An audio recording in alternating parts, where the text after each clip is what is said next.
स्वागत है फिर से आप सभी का मेरे YouTube चैनल MJC क्लासेस में। आज हम लोग देखने वाले हैं 18 अगस्त के most important current affairs.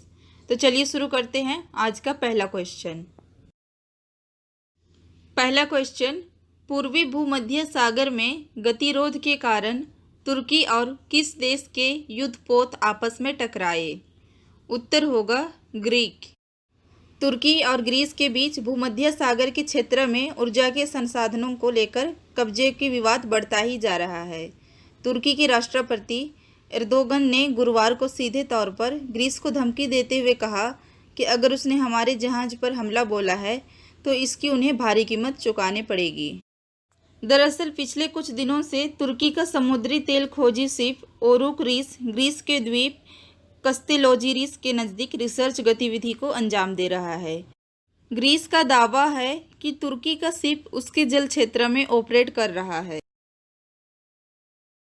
Next question है, भारत का कौन सा राज्य कोविड-19 टेस्ट करने के मामले में शीर्ष स्थान पर रहा है? आंसर होगा उत्तर प्रदेश। उत्तर प्रदेश के मुख्यमंत्री योगी आदित्यनाथ ने राज्य में 10 अगस्त को एक दिन में 1.20 लाख टेस्ट पर 33 लाख से अधिक टेस्ट करने का एक नया रिकॉर्ड बनाया है। इसके साथ ही दूसरे नंबर पर तमिलनाडु और तीसरे नंबर पर महाराष्ट्र सरकार है। देखते हैं अगला क्वेश्चन, भारत ने किस देश के साथ अंतरिक्ष सहयोग पर समझौता किया है? उत्तर होगा नाइजीरिया।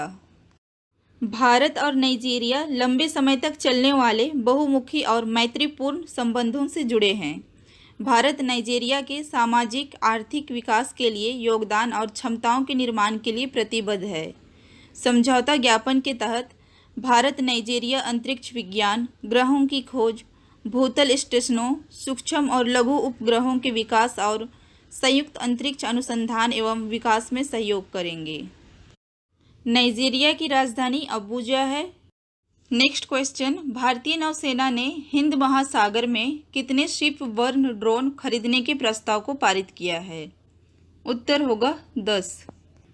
हिंद महासागर में अपनी ताकत को और मजबूत करने के लिए भारतीय नौसेना ने तत्काल 10 शिप बर्न ड्रोन खरीदने का फैसला किया है। यह ड्रोन प्रतिकूल परिस्थितियों में दुश्मन की गतिविधियों पर कड़ी नज़र रखने में सक्षम होंगे। नौसेना की योजनाओं के अनुसार ड्रोनों को बड़े युद्धपोतों पर तैयार किया जाएगा।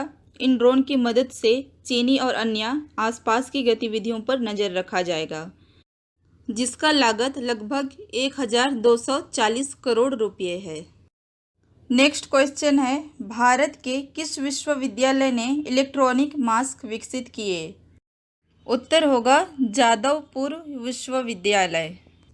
यहाँ के इंस्ट्रूमेंटेशन डिपार्टमेंट के छात्रों ने एक हाईटेक इलेक्ट्रॉनिक मास्क बनाने की पहल की है। डिजाइन को अंतिम रूप दे दिया गया है। ICMR से अनुमोदन मिलने की प्रतीक्षा है। अनुमोदन मिलते ही उत्पादन को बाजार में उतारा जाएगा। नेक्स्ट क्वेश्चन, सबसे ज़्यादा लाल किले पर तिरंगा फहराने वाले गैर कांग्रेसी प्रधानमंत्री कौन हैं? उत्तर होगा श्री नरेंद्र मोदी। नरेंद्र मोदी लगातार 7वीं बार तिरंगा फहराए। इसी के साथ सबसे अधिक बार यह सौभाग्य हासिल करने वाले प्रधानमंत्रियों की सूची में वे चौथे नंबर पर पहुंच गए हैं। लाल किले पर सबसे अधिक बार तिरंगा लहराने का रिकॉर्ड पहले प्रधानमंत्री पंडित जवाहरलाल नेहरू के नाम पर है। इंदिरा गांधी इस उपलब्धि में दूसरे नंबर पर हैं और मनमोहन सिंह तीसरे नंबर पर हैं। चंद्रशेखर और गुलजारी लाल नंदा 2 ऐसे प्रधानमंत्री हैं जिन्हें लाल किले पर तिरंगा लहराने का मौका नहीं मिला। बढ़ते हैं अगले क्वेश्चन में, किस बैंक ने सशस्त्र बलों के लिए ऋण उत्पाद शौर्य KGC कार्ड लॉन्च किया? उत्तर होगा HDFC बैंक। सशस्त्र बलों के जवान शौर्य KGC कार्ड का इस्तेमाल कृषि कार्य से जुड़ी ज़रूरतों के लिए फाइनेंस की सुविधा प्राप्त करने के लिए कर सकेंगे। इसके अलावा कृषि से जुड़े उपकरणों, सिंचाई से जुड़े उपकरणों एवं स्टोरेज से जुड़ी संरचनाओं के विकास के लिए वे इस कार्ड के जरिए मिलने वाले फाइनेंस सुविधाओं का इस्तेमाल कर पाएंगे। इस कार्ड पर 10 लाख रुपये का लाइफ कवर मिलता है। नेक्स्ट क्वेश्चन, किसने सृजन पोर्टल लॉन्च किया? उत्तर होगा राजनाथ सिंह। रक्षा मंत्री राजनाथ सिंह ने 14 अगस्त को सृजन नाम के एक पोर्टल का शुभारंभ किया है। यह एक वन स्टॉप ऑनलाइन पोर्टल है जो विक्रेताओं को स्वदेशीकरण की वस्तुओं के लिए एक्सेस प्रदान करता है। इसकी सहायता से उद्योग भागीदारी रक्षा के क्षेत्र में आत्मनिर्भरता का लक्ष्य हासिल करने की दिशा में सक्रिय भूमिका अदा करेंगे। देखते हैं अगला क्वेश्चन। भारत का कौन सा विश्वविद्यालय शिक्षा मंत्रालय द्वारा जारी रैंकिंग में शीर्ष स्थान पर रहा है? उत्तर होगा जामिया मिलिया विश्वविद्यालय। शिक्षा मंत्रालय द्वारा जारी केंद्रीय विश्वविद्यालयों की सूची में जामिया मिलिया इस्लामिक पहले स्थान पर है। जामिया ने राजीव गांधी विश्वविद्यालय, जवाहरलाल नेहरू विश्वविद्यालय और अलीगढ़ मुस्लिम विश्वविद्यालय समेत 40 अन्य केंद्रीय विश्वविद्यालयों को पीछे छोड़ते हुए टॉप रैंक हासिल किया है। जामिया मिलिया विश्वविद्यालय ने सबसे अधिक 90% अंक हासिल किए हैं। इसके बाद अरुणाचल प्रदेश के राजीव गांधी विश्वविद्यालय 83% और जवाहरलाल नेहरू विश्वविद्यालय 82% प्राप्त किए हैं। विश्वविद्यालयों का मूल्यांकन कई पैमानों के आधार पर हुआ है, जिसमें विभिन्न पाठ्यक्रमों यूजी, पीजी, पीएचडी में स्टूडेंट्स की संख्या और लैंगिक अनुपात भी शामिल है। इसके साथ ही कैंपस प्लेसमेंट भी इस रैंकिंग की प्रक्रिया का आधार बना है। इसके अलावा नेट और गेट परीक्षा में सफल होने वाले स्टूडेंट्स की संख्या के आधार पर भी यह रैंकिंग तैयार की गई है। Next question. Go Air airlines ने अपना नया सीईओ किसे नियुक्त किया? उत्तर होगा कौशिक खन्ना। कौशिक खन्ना विनय दुबे के स्थान लेंगे, जिन्होंने फरवरी में सीईओ का पदभार संभाला था। Next question. किस राज्य सरकार ने निजी शिक्षण संस्थानों में फीस में 25% रियायत देने की घोषणा की? उत्तर होगा असम।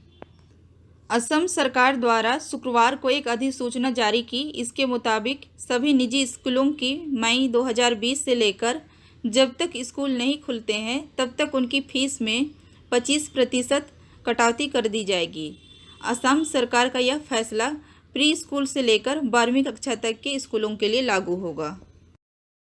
आज का आखिरी क्वेश्चन है। टोक्यो ओलंपिक में भारतीय ओलंपिक टीम का आधिकारिक स्पॉन्सर कौन बना?